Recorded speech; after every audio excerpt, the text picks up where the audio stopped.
Yan, ito bossing kung paano gumawa ng Telegram. Punta tayo rito. Sa may search box, ilagay lang natin yung boot father.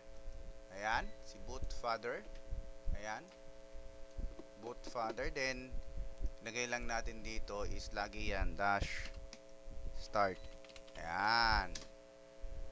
Lalabas na po yan. Click lang na po natin yung new boot. Then nakita mo rito. Ayan, please choose a name or boot. Halimbawa lang, kiosk. Kiosk. Boot. Ayan. Ayan, okay na. Mali. Sample lang tayo.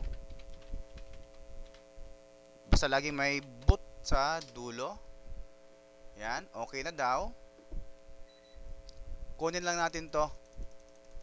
Kung ano yung na-create mo, kunin lang natin to.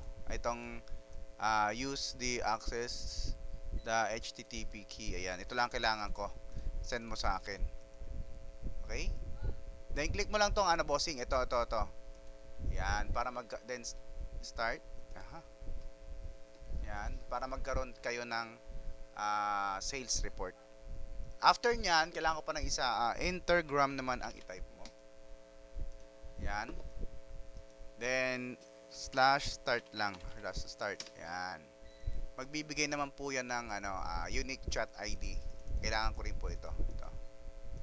Yan. Send nyo rin po sa akin. Then, okay na po. So, that's it, bossing.